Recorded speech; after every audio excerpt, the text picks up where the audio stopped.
Bom dia, pessoal.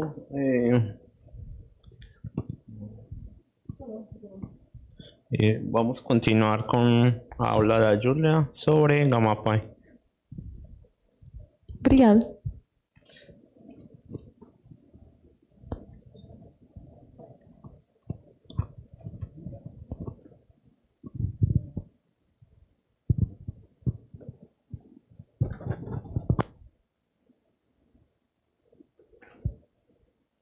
Pode começar? Tá, então, hoje a gente vai fazer um tutorial que é, digamos assim, o próximo passo em relação ao primeiro que a gente fez. Porque no primeiro, se vocês lembram, a gente fez uma análise que a gente chama de 1D, que é só em energia. É uma análise espectral, puramente espectral, mas aqui a gente vai adicionar 2 dimensões a mais, que são 2 dimensões espaciais. E isso aqui é mais interessante para o caso de quem quer analisar, fazer a detecção indireta de matéria escura, porque eu não sei se vocês estão familiarizados com o conceito do J-factor, né? Quando a gente fala de aniquilação de matéria escura e o G-factor sobre o decaimento, a gente tem realmente uma assinatura espacial que dá para ser fitada com os nossos modelos. Então, é interessante a gente também saber fazer análise no GammaPy, não só do espectro, mas sim adicionando essa componente espacial para poder fazer o fit realmente com o que a gente poderia ver, sei lá, no centro galáctico ou em galáxias anãs, a partir do J-factor, a partir desse template espacial de aniquilação ou decaimento de matéria escura. Então, agora a gente vai fazer esse tutorial aqui, que é uma análise do mapa tridimensional para essa fonte de nome RxJ números.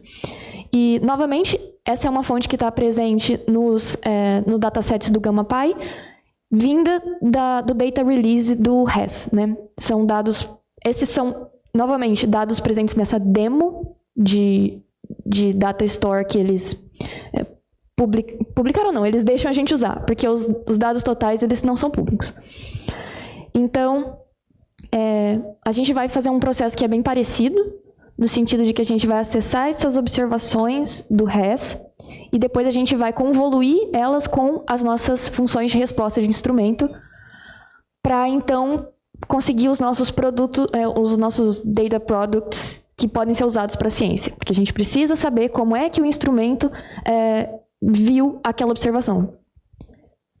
Essa RxJ alguma coisa, ela é muito mais extensa do que a Crab Nebulae, de modo que a gente tem que considerar três dimensões e tudo mais. Isso. A Crab, em tera-electron-volts, né, em very high energy, ela pode ser considerada pontual. Não é exatamente, foi mais para nível de tutorial. Existem estudos sobre a morfologia, mesmo em tera-electron-volts da Crab Nebula, mas essa daqui, vocês vão ver que até na observação que a gente vai mostrar, dá para ver que ela tem uma morfologia. E, se eu não me engano, ela é bem descrita por um template espacial do tipo casca, shell. Porque ela tem uma... não é simplesmente uma gaussiana. A gente vai fitar com uma gaussiana e depois, como exercício, vocês vão tentar fitar com uma shell e a gente vai tentar ver no que dá. Mas, sim, é uma fonte que ela tem uma morfologia... que ela é estudada com esse conceito de morfologia. As pessoas não estudam ela como point source. Já a Crab dá para estudar como point source. Ok. E aqui, então, a gente vai começar carregando esses dados dos datasets demo do RES. A gente vai, então, depois disso, definir a nossa geometria, dessa vez que ela é dessa vez uma geometria tridimensional, baseada no WCS, que é basicamente a gente mapear os pixels da nossa imagem nas coordenadas, por exemplo, galácticas, nas coordenadas do nosso interesse, né? Então, além dessa morfologia espacial, a gente vai ter também a morfologia em energia, como no caso espectral. E aí a gente vai construir os mapas de datasets para cada observação dessa fonte. E depois a gente vai fazer os nossos fits, para tentar determinar qual modelo espacial melhor descreve essa fonte. A gente também vai fitar com o modelo espectral. Vai fazer os dois. Beleza, então vamos começar. Eu vou tentar fazer meio que de novo, passo a passo, porque, pelo menos para mim, quando eu comecei a aprender, essa receitinha assim, de todos os passos que você tem que fazer, de você tem que acessar os dados e depois convoluir com as IRFs, isso demora um pouco para você pegar o passo a passo. Então eu vou fazer bem devagar de novo. E aí, se não der tempo de terminar, a gente senta lá fora e faz o exercício depois. Ok, então aqui a gente vai carregar as observações, novamente daquela mesma pasta que eu já abri e mostrei antes. E a gente consegue também ter uma informação do que está ali. Aqui nessa tabela, dá para ver que tem bastantes observações, né? Os IDs aqui das observações vai até desse 20 mil até 47 mil. São 630 linhas na tabela. Mas a gente vai selecionar as que a gente quer, né? Vamos então, novamente, como a gente fez no último tutorial, definir qual que é a posição do nosso alvo e tentar selecionar as observações dessa tabela que correspondem ao nosso alvo. Aí aqui tem o nomezinho da fonte. De novo, eu estou usando esse SkyCoord, que só vai funcionar se tiver internet. E dessa vez eu não estou colocando o nome porque, por algum motivo, para essa fonte, ele não retorna uma posição correta dela. Então, é bom, sempre que você for usar o SkyCoord, dar uma checada em catálogos astronômicos para ver se você está realmente pegando a fonte certa. O L e o B, eles são... Ah, tá, já está aqui. São as coordenadas galácticas da fonte.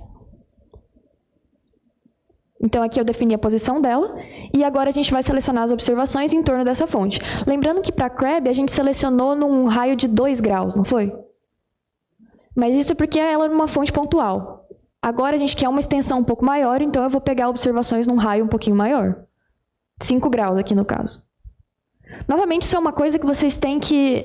Sempre que vocês quiserem analisar uma fonte de interesse, dá uma procurada em catálogos astronômicos para ver qual que é, mais ou menos, a extensão, qual que é o tamanho do mapa, da região de interesse que você tem que definir, para você ter um pouquinho de sobra, né, na hora de você selecionar suas observações, porque você não quer, digamos assim, perder alguma das observações da tabela. Às vezes, procurar pelo nome é até melhor, mas... Nesse caso aqui, a gente vai selecionar nesse raio de interesse de 5 graus. Ok? Então, aqui eu estou fazendo... eu até falei aqui, ó, que esse raio generoso, ele vai capturar todos os pointings que tem como alvo essa fonte.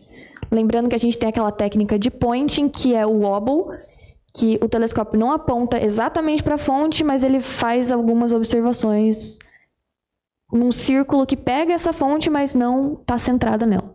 Então, a gente quer pegar todos os wobbles possíveis. E aí, aqui eu vou vou criar essa selection. O tipo, eu vou definir que eu quero esse círculo, esse sky circle, vou dar as coordenadas da fonte e o raio em torno dessa fonte em que eu quero selecionar as minhas observações.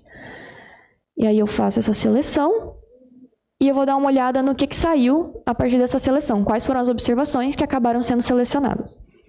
E aí aqui, né, a gente tem 15 observações foram selecionadas. No caso lá que a gente fez para a CRAB, eram só 4, agora a gente tem um pouco mais. E aí você consegue ver essas observações aqui na tabela. Dá para ver, inclusive, que se você for no objeto, a gente não selecionou só observações da fonte, né? Porque tem alguns com esse nome diferente. Mas está tudo bem, porque a gente vai conseguir modelar isso como background também. Essa daí é outra fonte, no caso. É outro objeto. Eu não sei nem se é considerado uma fonte ou se é uma subestrutura, eu não sei. É uma coisa também que sempre que você for analisar uma fonte, você tem que dar uma pensada no que tem ao redor dela. Você tem que...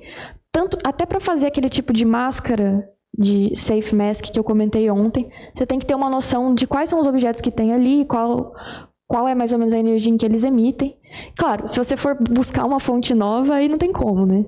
Mas você tem que ter uma noção do environment ali, do ambiente ao redor da sua fonte. Beleza, eu vou então construir agora eu vou criar esse objeto que é a nossa lista de observações. Vou pegar as observações daquelas que foram selecionadas da nossa tabela. E aí aqui eu só dei um print nelas para a gente dar uma olhada. Nesses prints a gente consegue ver o identificador da observação e em segundos quanto tempo demorou essa tomada de dados. E também o pointing, né? Acho que eu já rodei, mas vou rodar de novo porque eu não tenho certeza. Ok, então a gente vai pegar uma das observações e inspecionar. E com inspecionar eu estou dizendo, o que a gente está fazendo aqui nesse pick é dar uma olhada então nas funções de resposta do instrumento que estão associadas a essa observação. Novamente, isso depende do array de telescópios que você está usando, depende do tempo de exposição com que você está trabalhando, depende do background. Então, isso aqui já vem associado à sua observação. Então, aqui, de novo, eu dei uma olhada nesses gráficos. Nossa, fica bem feio, né, o display dele, mas é porque o pick, isso aqui não te deixa fazer muita coisa com o layout do output, mas é isso aí. Novamente, dando uma olhada aqui no gráfico de dispersão de energia, que tem a ver com aquele vazamento de energia, porque, na verdade, você tem uma distribuição e não é uma coisa...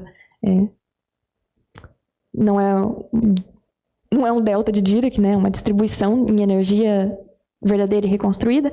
E, de novo, dá para ver que para energias mais baixas, isso aí não é tão bom.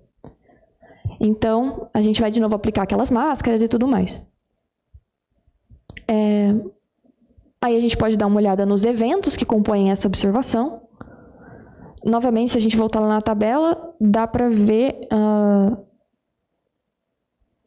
a contagem de eventos de cada observação. E com eventos são os triggers no telescópio, que foram considerados triggers de gama. Então aí a gente pode... Eu tenho uma curiosidade. Pode falar. Quando a gente vê o True Energy, né, o gráfico mais à direita, do lado esquerdo a gente vê que não está próximo de 1, então a gente tem que fazer aquele corte que você deixou eu comentar, né? Isso. Quando a gente vê muito aí, em torno de 100 TeV, ele começa a decair também. É verdade. O que significa isso? Você saberia dizer, depois de 100 TeV? Porque eu acho que a precisão vai até em torno da casa dos 100 TeV, né? Depois começa a... O CTA, pelo menos o CTA Sul, que vai ter bastantes telescópios, small telescopes, que são otimizados para mais alta energia, ele consegue ali ter uma resolução, uma reconstrução boa de energia até uns 200 TeV. Porque realmente vai começar... Vai ficar parecido com isso aqui, se eu não me engano. Só que para baixo. Porque o range de energia em que o CTA vai ser otimizado é realmente na faixa ali das dezenas de GeV, centenas de GeV, até 100, 200 TeV. Tanto que eu estou trabalhando num projeto aí usando observações simuladas da CRAB, e depois dos 200 TeV fica muito ruim. A gente tem que mascarar todos os pixels de energia, todos os bins de energia depois, porque não fica bom. E aí tem o laço para tratar essa parte de mais alta energia, né? Então, fica com o laço depois. E o Fermi para baixas energias. Então, é interessante também porque tem essa complementaridade entre os instrumentos. Mas bem observado, também vai piorar para energia alta. Beleza? E aqui a gente pode dar uma inspecionada nas IRFs, como é que elas se comportam. Isso aqui é a mesma coisa que a gente fez ontem já. É bem parecido. Novamente, aqui o comportamento da área efetiva do nosso instrumento é com relação ao offset, ou seja, com a diferença de pointing do centro para o lugar que a gente está apontando. Deixa eu tentar ver um negócio aqui, só para mostrar para vocês.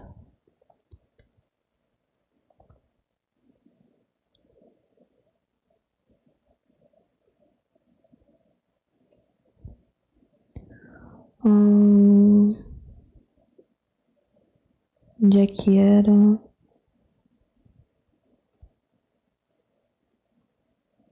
Isso.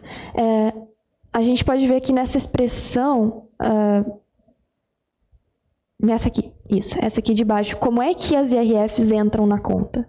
Isso aqui acho que é interessante de mostrar. Porque eu fico falando que a gente vai fazer essa convolução, né, com as IRFs, e isso aparece aqui. Esse R é a resposta do instrumento, e esse R ele é dado em termos da área efetiva do nosso instrumento, nosso observatório, da point spread function, que tem a ver com o vazamento espacial, o quão borrada vai ficar uma fonte pontual, digamos assim. E também com a energy dispersion, que é essa questão de reconstrução de energia. Então, é isso daqui, é aqui que vão entrar as funções de resposta do instrumento, nessa expressão. Na hora da gente reconstruir as contagens, porque esse N aqui é o número de eventos detectados, dado um pointing, que é esse P aqui, e uma energia.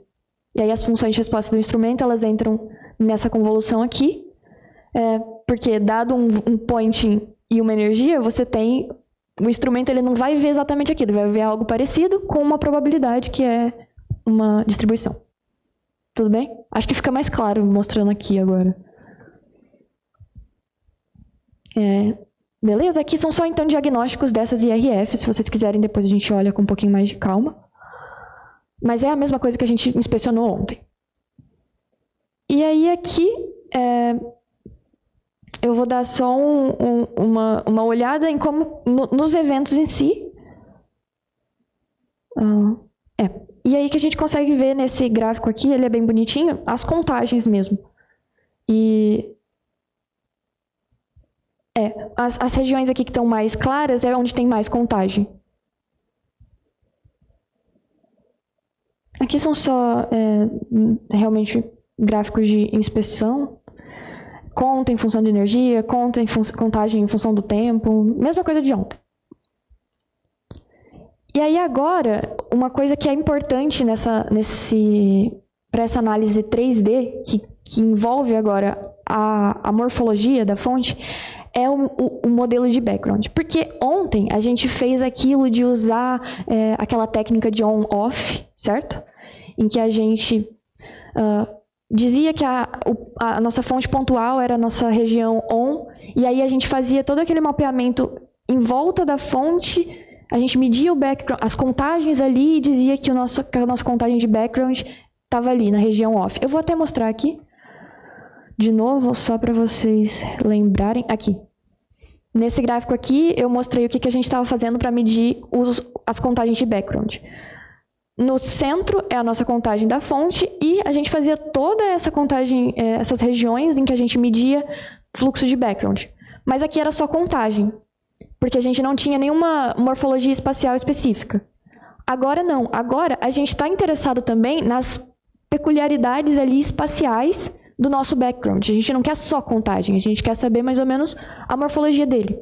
Então agora o que a gente vai fazer não é fazer essas regiões off só para contar. A gente vai pegar um modelo de background e a gente vai fitar o nosso template espacial relativo ao background com esse modelo. Tudo bem? Não sei se ficou confuso. Porque agora a gente não está mais interessado só em contagem de evento. A gente está interessado também em como que ele está distribuído espacialmente. É para o background ser um tanto homogêneo, né? Assim, mais ou menos. E aí a gente tem esse modelo aqui, que é o modelo mais simples de background do field of view.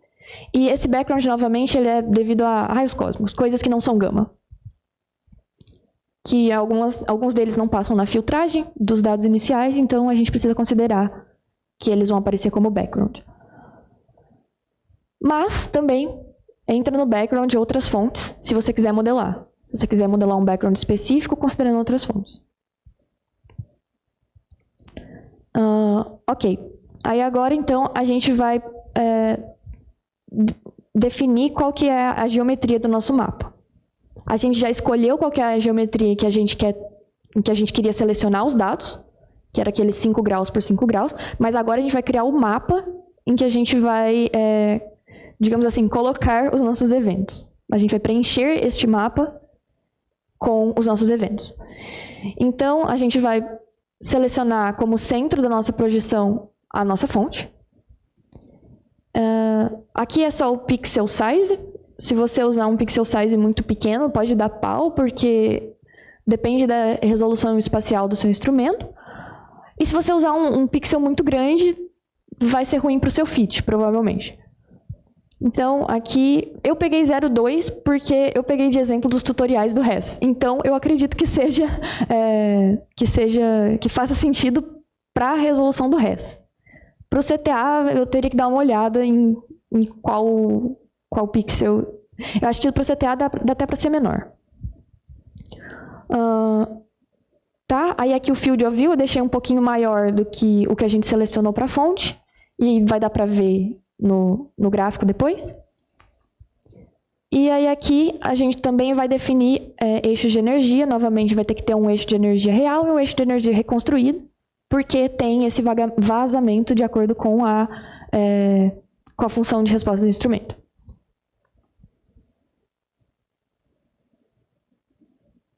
Aí aqui de novo eu comento que é bom que o eixo de energia verdadeira seja mais largo em energia e tenha mais bins. E aí nessa célula é tudo isso que eu estou fazendo. Estou fazendo exatamente o que eu descrevi aqui. Eu defino a energia reconstruída, a energia verdadeira e a geometria. Aqui eu estou usando esse WCS-Geom. E aí aqui, só para dar uma inspecionada na geometria, a gente tem então 300 bins espaciais, um mapa 300 por 300, e 15 bins em energia. E isso aqui você pode mudar. É só alterar aqui se você quiser mais bins em energia.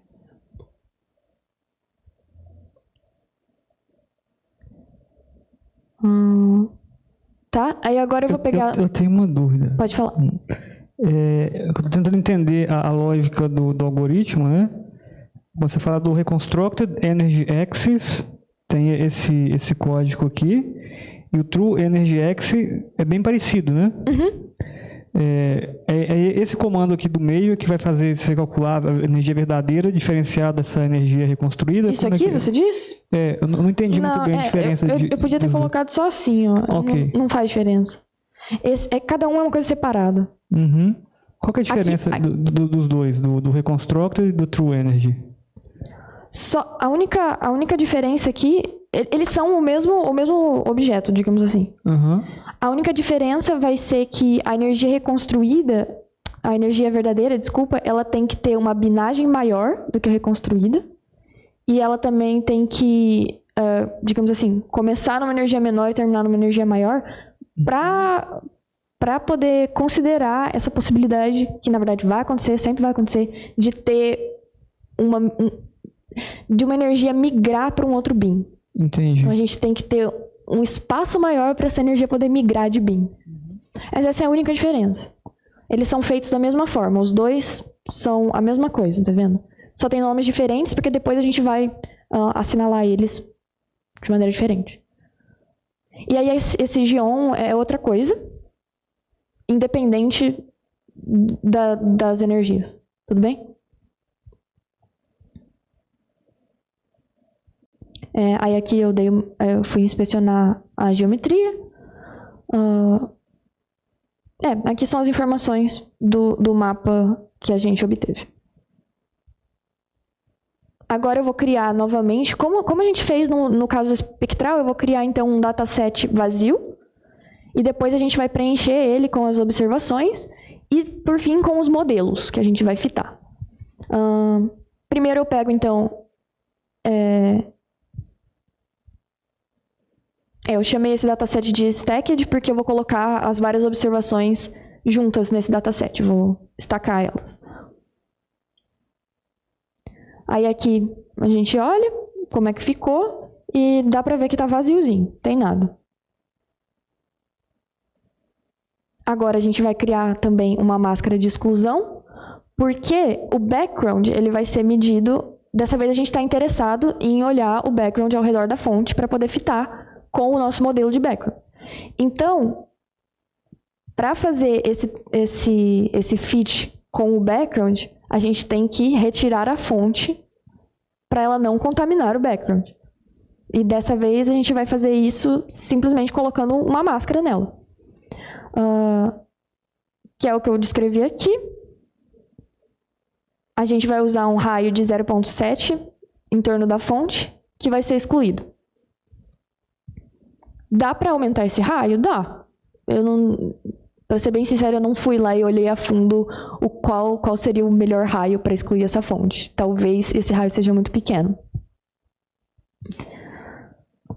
Então, tudo que está acima desse raio vai ser excluído, tudo que está abaixo desse raio vai ser excluído?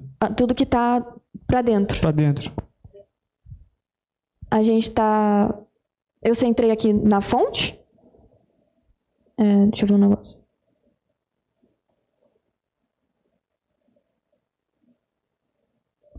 Talvez tivesse sido melhor colocar um raio maior. Mas, beleza. Eu centrei aqui na fonte. E a gente vai tratar tudo que está aqui fora no fit do background. E o que está para dentro é a nossa fonte. Mas você pode, sei lá, vir aqui e mudar. Colocar 1 grau, por exemplo. Aí fica maior. E aí, agora, para poder preencher o nosso dataset para poder preencher o dataset com as observações, a gente vai ter que, então, fazer a convolução com as funções de resposta do instrumento e a gente vai ter que também assinalar o modelo de background. E aí entram os nossos makers. Mesma coisa que foi feita no outro tutorial. Isso aqui é uma receitinha que você tem que fazer. Você tem que começar com o dataset vazio, e aí você tem que preencher ele com as observações já considerando as funções de resposta do instrumento, as máscaras que você quer fazer, e o modelo de background. Você tem que juntar tudo isso, preencher o dataset, e por fim, assinalar os modelos ao seu dataset. Isso aí, esse passo a passo sempre tem que ser feito. Ok, o primeiro maker, então, vai levar em conta as nossas IRFs. Eu coloquei aqui todas as IRFs que eu vou considerar. Aí o segundo maker é esse da máscara. Isso aqui é a máscara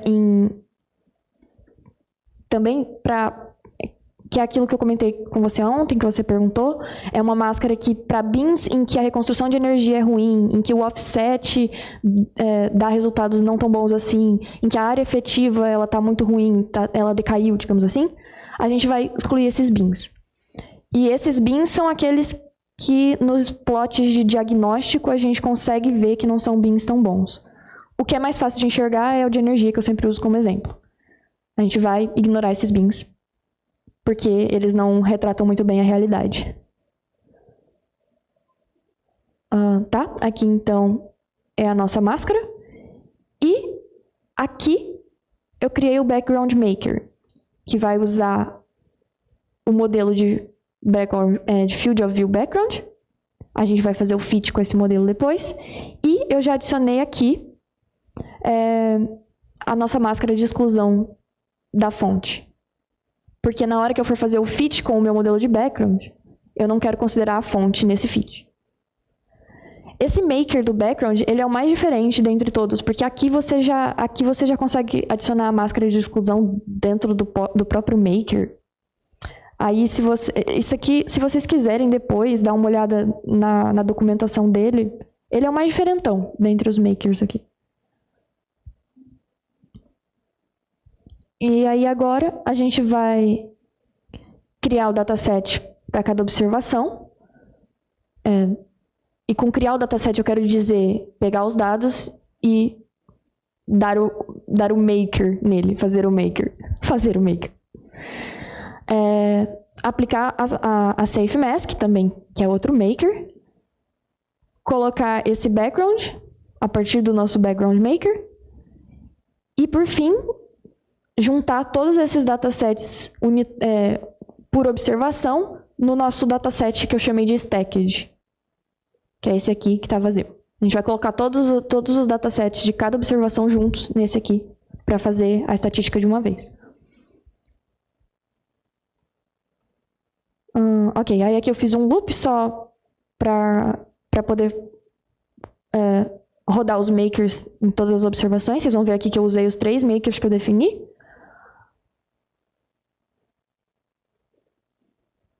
Aí aqui é interessante porque esse Field of View Dataset, Background Maker, eu falei que ele é o mais diferentão, ele já vai fazendo o fit com o modelo de background que eu dei, que é o modelo de background simples de Field of View. E aí é por isso que eu já mandei aqui ele ir printando para cada fit que ele faz a normalização do background. Isso aqui tem que ser próximo de 1. Deixa eu procurar aqui. Acho que já vai aparecer se eu digitar só FOV.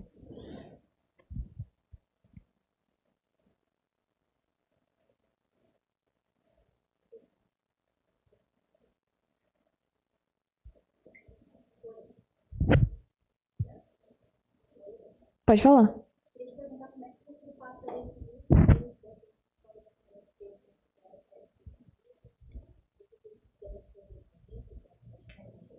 Uhum.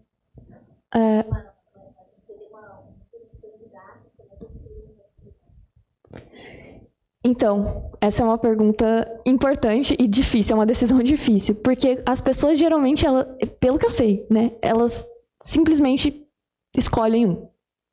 Eu não sei com qual critério, não vou saber te dizer, porque vai depender muito da fonte, da região e da região que você está interessado. Por exemplo, no Centro Galáctico, não dá para você só jogar um modelo de Field of View Background, porque tem muita estrutura.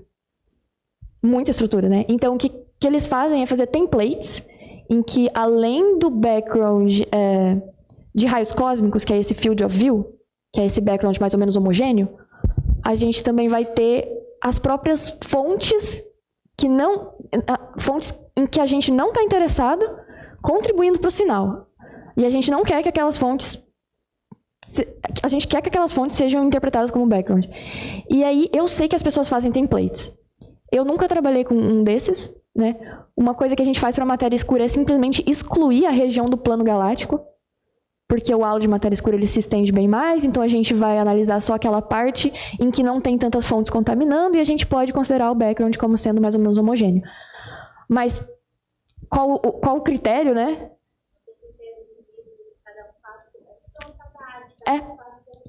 Cada um faz o que acha que faz sentido e bota lá no paper, essa foi a hipótese.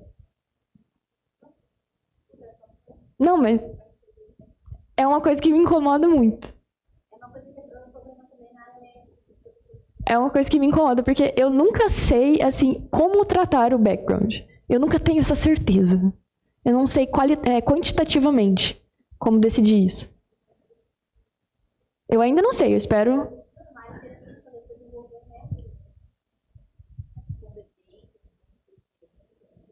E talvez já tenha, talvez tenha gente que trabalha assim. É que eu mesmo não sei. Então, aqui a gente está tratando esse modelo bem simples de Field of View Background Model. Eu tô tentando aqui achar o espectro que eles usam, mas eles mudaram um pouco o formato da documentação. Aqui, ó. Eles usam literalmente esse Norm Spectral Model. E esse Norm Spectral Model é basicamente uma Power Law em que o único parâmetro livre é a normalização. Então, esse background é definido como uma Power Law, com a normalização livre. Então, o nosso fit aqui é só com a normalização. Tem que ser próximo de 1. Para cada uma das observações, dê um número ali em torno de 1. Então, a gente para essa fonte, pelo menos, e considerando as máscaras de exclusão que a gente considerou, o background está mais ou menos seguindo ali o nosso modelo de Field of View.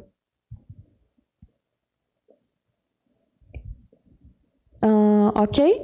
E aí, depois que a gente fez isso, que a gente rodou todos os makers já nas nossas observações, eu fui lá e coloquei cada um dos datasets individuais das observações nesse dataset stacked, nesse acumulador. E aí, eu boto aqui para printar o stacked, para mostrar ele. Vocês veem que ele é um map dataset. No nosso caso da point source, no outro tutorial, se você olhar, ele é um spectrum dataset on-off. É diferente. Porque aqui ele já está te dizendo que isso aqui é só espectral, que é só uma dimensão. E aqui não. Aqui você já vê que ele dá um nome diferente, esse mapa.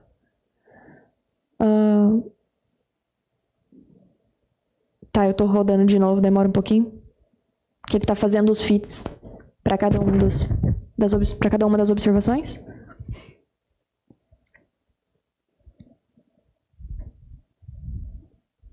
Se fosse muito diferente de um, ia ser um pouco preocupante. Mas também é um modelo bem simples de background. E a gente só está deixando variar a normalização também. Não está deixando variar parâmetros angulares. Beleza, aí agora eu botei para printar então esse nosso dataset stacked. E agora ele não está mais vazio. Agora a gente tem contagens. A contagem total, a contagem de background e o nosso excesso. E aí entra novamente aquela questão que eu abordei no último tutorial, que é, esse dataset ele ainda não enxerga nenhum modelo além do modelo de background. Então esse dataset ele pensa, todas essas contagens deveriam ser background. E é por isso que quando aparece predicted counts, ele coloca esse valor aqui, que é o valor do background, que é o mesmo valor das contagens previstas do background. E quando ele diz qual que é a contagem predita de excesso, ele diz que ele não prevê nada. Não era para ter excesso, porque ele ainda acha que esse seu dataset deveria conter apenas contagem de background. Beleza? O que mais que eu posso falar aqui? Outra coisa é o número de bins e o número de bins que estão sendo incluídos no fit.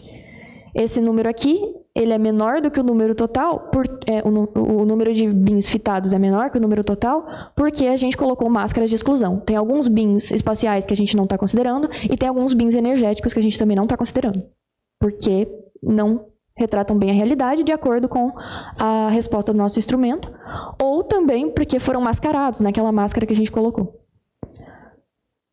Ok?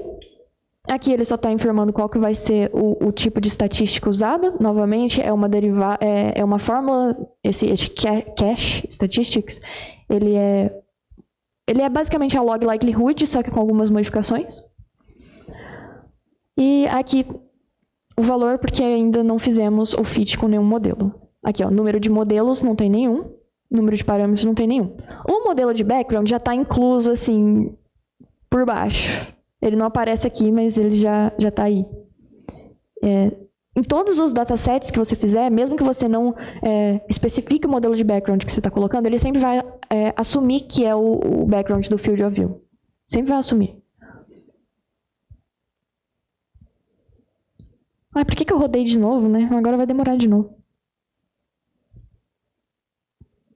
Bom, depois que terminar de rodar aqui, antes de fitar, a gente vai dar uma olhada no que saiu desses datasets, desse dataset estacado. E a gente vai dar uma olhada, então, nesses mapas, nesses plots, para contagem total, para o mapa do background e para exposure, que depende do tempo que você considerou a observação. Aí eu coloquei aqui que você vai poder verificar, então, se esse modelo de background simplista funcionou e se você consegue ver a sua fonte como um excesso já nesses plots de diagnóstico. Aí aqui é só se vocês quiserem salvar como um fits file. Eu não salvei, mas... Ok. Agora aqui a gente tem, então, a contagem. Isso aqui, eu acho mó bonitinho isso daqui, porque tipo, são dados reais, eu acho muito legal. Porque eu venho trabalhando com dados simulados e eu acho muito maneiro quando eu vejo um dado que não é simulado. Desculpa. Aí a gente consegue ver, então, as contagens. Aqui, pelo menos, tem a barra de cor, né? Nesse gráfico, pelo menos, dá para ler o gráfico de boa. Os nossos excessos, dá para ver que tem uma estrutura aqui no meio, né? A gente vê uma região mais no torno em que parece uniforme o negócio, mas no centro tem um excesso. Aqui é o nosso background, vocês veem que ele é bem uniformezinho. E a exposure.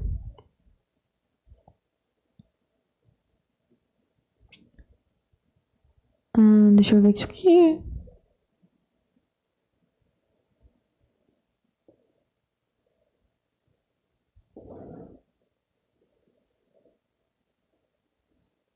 Aí aqui nesse gráfico eu vou pegar, antes de assinalar algum modelo, eu quero ver, ver com significância estatística se a gente realmente tem um excesso. Porque eu falei, a gente olha aqui, parece que tem uma estruturazinha, né, aqui no meio, parece que tem, mas você sabe se tem? Eu não tenho certeza, né? Vamos ver estatisticamente.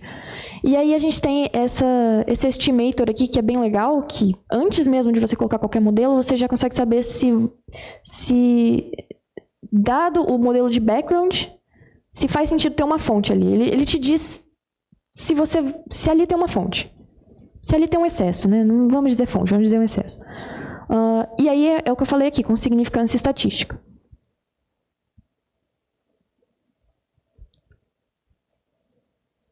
E aí, essa barra aqui, que não está com legenda, porque sei lá por que eles deviam ter colocado, mas você consegue ver, em termos de significância, sigma mesmo, qual que é a correlação de excesso. No caso aqui, no centro, a gente tem... nessas estruturas aqui, vai ter uns pontinhos que vão parecer excesso, mas é só flutuação do background mesmo. Agora, no centro, você vê que tem uma estrutura. Se não tivesse, era para estar tudo pelo menos abaixo de 5, né? Que é o que a gente considera como suficiente para dizer que tem alguma coisa. Aí agora, então, a gente vai colocar o nosso modelo, tanto espacial quanto espectral, no dataset. Como eu falei, primeiro a gente vai tentar um modelo gaussiano, que talvez não seja o melhor, porque eu li alguns artigos sobre essa fonte e eles usam bastante modelo de shell, casca. E aí aqui eu vou limitar o centro da source, da fonte, em torno da posição de referência. De novo aqui eu só fiz só printei o centro da fonte. Aqui eu só estou definindo qual vai ser o meu modelo espacial. Novamente, se você vier na documentação do GammaPy e você procurar no User Guide, e você vir aqui, opa, desculpa, não é aqui não, é na Model Gallery, você vai conseguir acessar quais são os modelos já prontos, e você inclusive pode usar seu próprio template. E o que a gente está usando então é esse Gaussian. Se você entra, você consegue ver como é que é definido esse modelo e também acessar quais são os parâmetros. Tem aqui todos os parâmetros e os valores iniciais. Se você não passar nenhum valor, ele vai vir assim. Você também pode congelar alguns parâmetros, você pode colocar limites neles. Tudo isso serve para todos os modelos espaciais e espectrais. E temporais. Aqui é mais ou menos o que eu estou fazendo. Ó. Eu defini os meus parâmetros. O parâmetro inicial de longitude e latitude são aqueles da nossa target position. Aqui, para a nossa gaussiana, eu defini o sigma 0.3. Mas ele vai ser fitado. E aí aqui só o sistema de coordenadas. Eu limitei a longitude e a latitude, para o fit não sair muito longe disso. E aí a gente consegue printar esse modelo. Você consegue acessar os parâmetros e ver quais estão sendo fitados, quais estão congelados. Eu não congelei esses dois porque eles já vêm assim. Eu acho que se você... Deve ter um jeito mais fácil, mas sempre que eu quero saber quais parâmetros estão congelados no modelo, eu vou no source dele e olho. Mas deve ter um jeito mais fácil, na documentação. Ok. E aí agora a gente vai também criar um modelo espectral, além do espacial, para fazer o fit na dimensão de energia. Eu vou pegar um bem simples, né, que é a Power Law. Aqui é o index, a amplitude que eu estou usando. É a mesma coisa. E deixa eu separar isso aqui, porque ficou, né, tudo junto. Definir o modelo espectral. E aí aqui eu vou juntar os dois, nesse Sky Model. Se vocês voltarem no tutorial de análise somente espectral, vocês vão ver que no Sky Model, aqui, só entrou mesmo um modelo espectral, não entrou mais nada. Mas aqui não. Aqui eu vou colocar, além do modelo espectral, um modelo espacial. E dá para botar temporal, para quem for analisar fontes variáveis.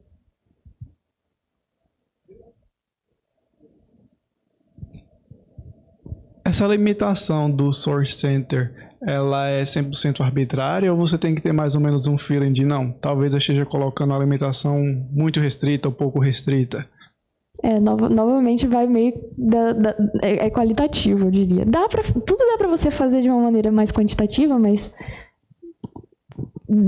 geralmente... Mais arbitrário mesmo, né? De escolha própria. Nesse caso aqui foi arbitrário. Ah, ok. Mas se você for fazer uma análise mais séria, você tem que usar alguma maneira para pelo menos justificar a sua escolha. Sim. Tá bom, obrigado. Cada escolha tem um artigo associado. É tipo a galera de materiais.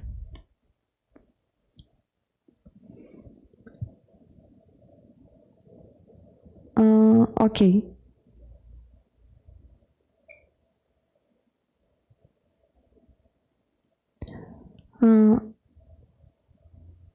Aí aqui o dataset ele já tem um mapa de background, como eu comentei, mas agora a gente vai colocar também explicitamente o background model. Ele já está lá, mas aqui é só eu botando explicitamente e dá para mostrar para vocês quais são os parâmetros. Como eu falei, o único que a gente deixou livre é a normalização.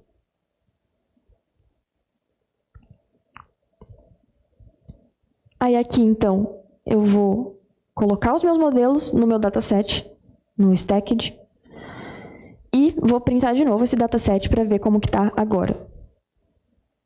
Ele mostra bonitinho aqui, ó, os modelos.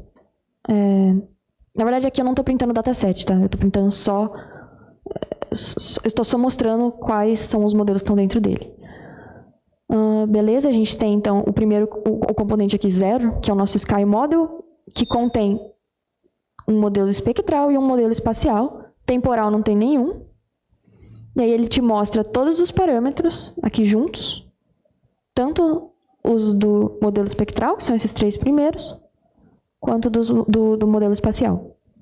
E aí a gente tem uma segunda componente, que eu botei aqui explicitamente, apesar de já estar presente no dataset em si, sempre tem esse Field of View Background. Isso aqui é mais para mostrar que se você quiser colocar um diferente, ele vai aparecer aqui.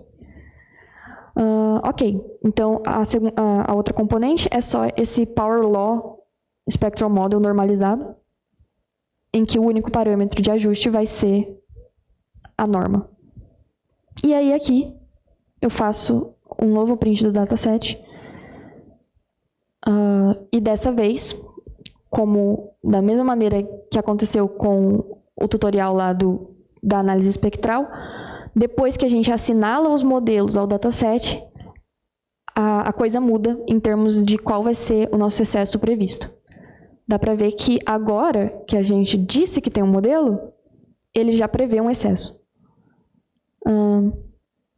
Que está sendo tipo quase metade, né, do excesso que a gente realmente teve nas observações, mas pelo menos ele não é 0 agora. Antes ele não previa excesso algum, ele só achava que tinha background. O número de bins a serem fitados é o mesmo, porque a gente já tinha rodado as máscaras de exclusão e tudo mais. E agora a gente tem a nossa estatística. E aparece aqui também o número de modelos que estão presentes no nosso dataset e o número de parâmetros, bem como o número de parâmetros livres.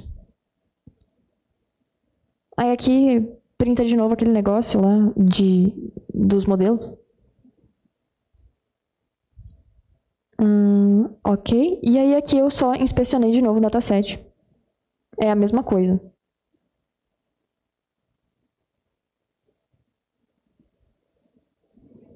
E agora a gente vai fazer o fit. Agora que a gente já assinalou todos os modelos, a gente já colocou todos eles no dataset, a gente vai fazer o fit. Isso aqui vai demorar um pouquitinho.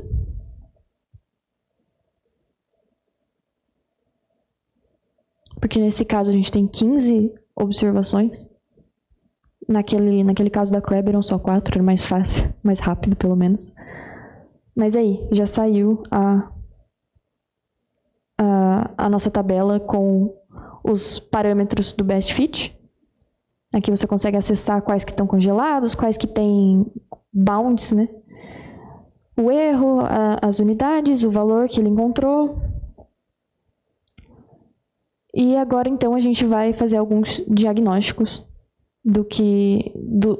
principalmente aqui dos resíduos. Essa parte é importante. E o nosso mapa de excesso também vai ser importante.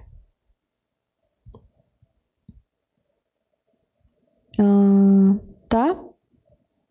Aqui então são as contagens.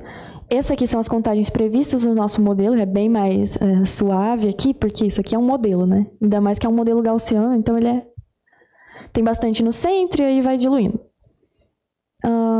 E aqui agora os nossos resíduos.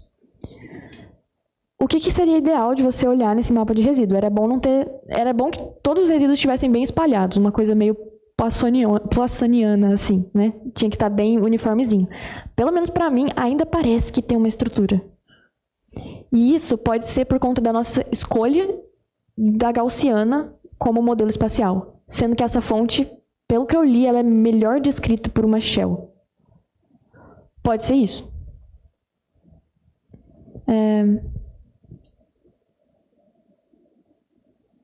Aí aqui, de novo, eu estou plotando o mapa de resíduos, dessa vez aqui, para a gente conseguir ver em termos de energia. Dá para ver que para baixas energias ficou meio esquisito, tem esse pico assim. Eu posso também mudar a região em que eu estou contabilizando esses resíduos, por exemplo, se eu quiser num raio menor. Então, dá para ver que a gente tem não está muito distribuído em torno do zero, como era para estar. Parece que tem um excesso aqui, mas isso a gente ainda precisa, estatisticamente, tratar com mais certeza.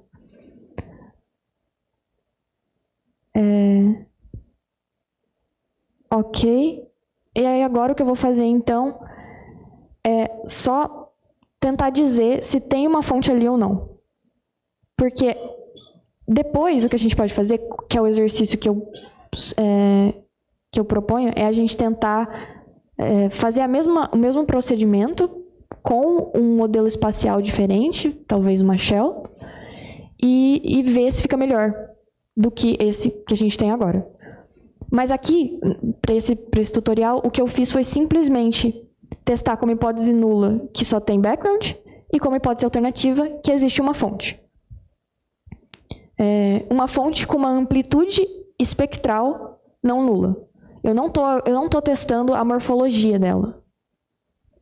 Eu estou testando, por enquanto, só se tem ou não uma fonte. E aí, vou rodar aqui. Isso aqui é só o fit mesmo. Eu estou usando aqui um nested model, que significa que eu estou fazendo... A minha hipótese alternativa, ela é só... a minha hipótese nula, ela é meio que uma ela vem da hipótese alternativa, só que com alguns parâmetros a menos. O que não vai ser verdade para Shell em relação à gaussiana. Aí aqui, então, eu estou só rodando.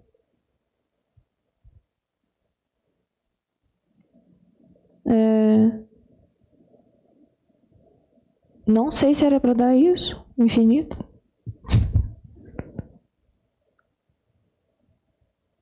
Acho que o de vocês também tá dando assim? É porque deu um TS muito alto. Eu mudei para radio 1.2 Uhum. e deu 32 segundos. É, o meu tava dando isso, às vezes é por isso que eu mudei o raio, né? Vamos ver. Eu vou botar 1, como tava antes.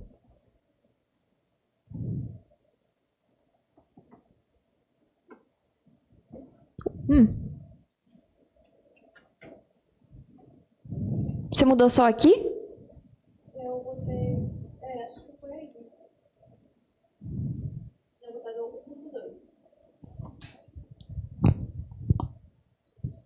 1.2. 1.2, vamos ver. Mas o que basicamente está dizendo aqui é que tem sim uma fonte. É só que eu lembro que no meu não estava dando assim, essa significância explodindo. Ora essa. O meu tá dando infinito também. Então, o meu estava dando isso antes.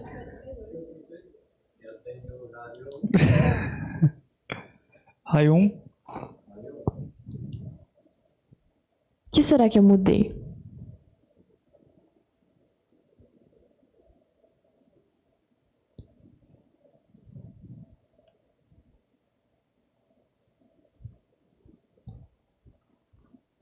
Eu não lembro se eu mudei mais alguma coisa enquanto eu estava fazendo. Olha, você mudou os graus.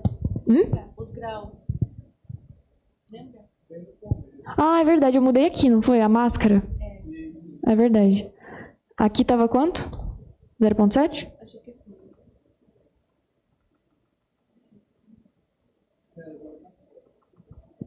Deve ser isso, então.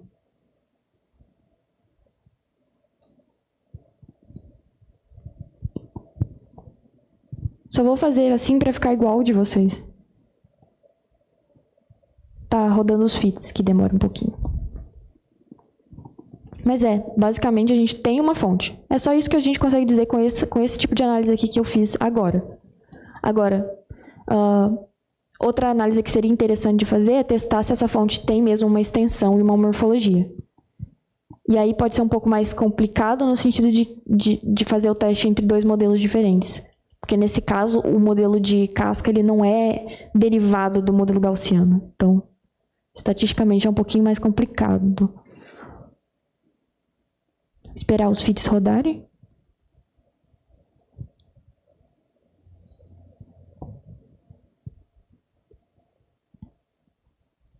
Um monte de warnings. Por quê?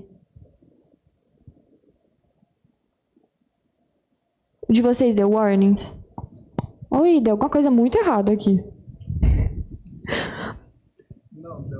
O meu também não.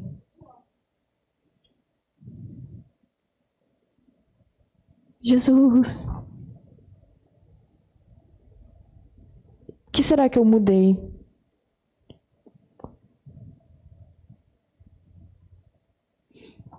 Culpa da Lucia. É culpa da... culpa da Lucia. Os graus no início. Que você já mudou, tá? Da máscara, né? Na máscara. Ah, vou rodar tudo de novo, vamos ver. Ah, vai ter que rodar tudo de novo.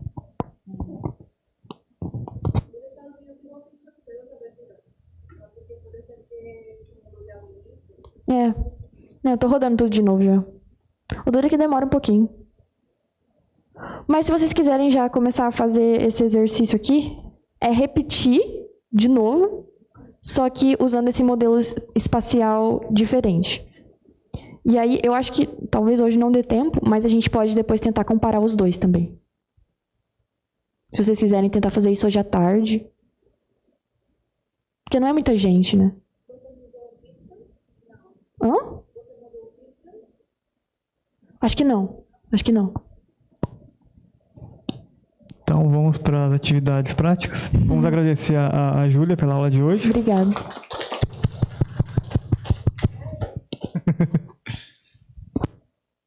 E aí amanhã vai ser matéria escura mesmo. É o mais legal. Se alguém que está Brincadeira. online quiser fazer pergunta também, fica à vontade. Agora deu a 32 sigma, que é o que eu tinha obtido antes. Talvez tenha algum motivo para eu ter escolhido, então, aquela máscara de exclusão.